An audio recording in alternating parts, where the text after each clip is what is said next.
মাদারীপুর নিবাসী মোহাম্মদ নাসিরের কন্যা মোমেনাকে তার পাওনাদি বুঝিয়া দিয়া খোলা তালাক প্রদান করিলাম। নিজের ঘামের পয়সা দিয়ে দিচ্ছি।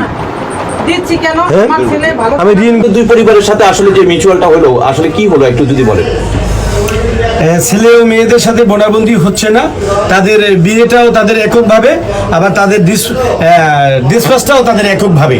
এখন আমরা গার্ডিয়ান কর্তৃপক্ষেরা এসে এটা সমাধানে গিয়ে তার দিনমোহর আমি তার কাছে বুঝিয়ে দিলাম। বলো, আমি গ্রহণ করিলাম। বলো বলো। আমিনুল ইসলাম, তুমি বলো।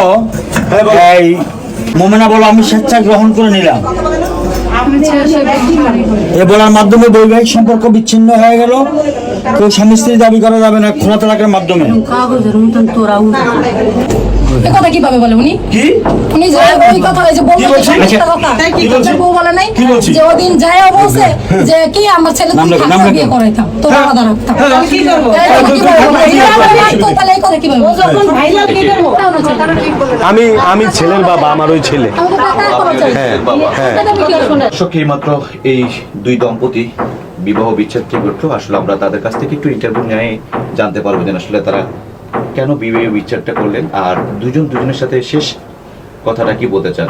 যে মানুষটি 10 মিনিট সময় চেয়েছিলেন, মোমেনা কিন্তু 10 মিনিট সময় চেয়েছিলেন তার স্বামীর সাথে দেখা করার জন্য, কথা বলার জন্য। আজকে ভাঙ্গা একটা খাট আছে, ভাঙ্গা আছে আর একটা আলমারি আছে। আর আমার ছেলে যা আছে এগুলা কি করবে? আচ্ছা, আমরা যতটুকু জানি যে আপনার স্বর্ণ কি যেন আপনার কানের দুল ছিল, কি করছে কানের দুল ও বিক্রি করে খাইছে। ওই তার বান্ধবী ছিল তো না, আর বান্ধবী আছে বিক্রি করে খাইছে। ও বিক্রি করে হেলে আমার প্রাইভেট কালে ঘুরতে গেছে। মাসুমা বসেন বসেন, এই বসেন এখানে। আমি যে কি স্টুডেন্ট বিয়ের শাড়িতে দেখেছি কবে টাকা দিছস তুই? কি হিসাব কথা কস? দেবো ভালো মতো দেখেন কি কি হাতির দিলের জিনিস কিন্তু ভাই, হাতির দিলের গুন্ডা কিন্তু এইভাবে আরো টাকা আদায় করছে ভাই। আমি প্রমাণ দিব আপনাকে। আমি প্রমাণ দিয়েছেন।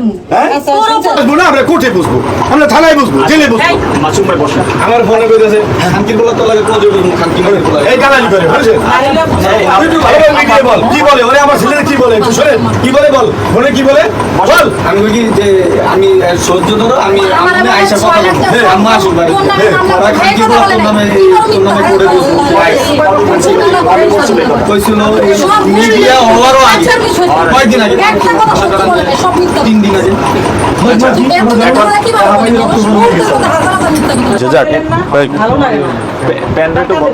সেই ড্যামারেজ দিচ্ছি আমার ছেলের জীবনের কারণে। আমি আজকে আমি ঋণী করে 1.5 লক্ষ টাকা প্রদান করিলাম। এই টাকা নিয়ে যাবো, ভালো থাকুক, ডিম বেচুক, আটা বেচুক। কিন্তু আপনি আমার ঘামের টাকা। আপনি কিন্তু এর আগে ওর বয়স 29, আমার ফুলের বয়স 21। 8 বছরের ডিফারেন্স দেখা যায়। আচ্ছা, আর ওর জন্ম নিবন্ধনটা ভুয়া, ওটাই ঠিক আছে। ওর জন্ম ইন্ডিয়া। নমো আমার ছেলের মান সম্মান, আমাদের মান সম্মানটা নষ্ট করে মান সম্মান শেষ হয়ে গেছে। নামটা লেখেন, নাম লেখেন। থাক না, এই নাম লেখেন। কথা বলেন। মানুষ খারাপ, খুবই খারাপ। লেখেন, নামটা লেখেন। আমি কি সাইন দিব না? নাম লেখেন। দাঁড়ান, এই উপরে না এই উপরে লেখেন এখানে। দেখেন এখানে কি ঝগড়া করতে আসছে, বুঝলাম না এটা কি। আচ্ছা সাইলেন্ট থাকুন।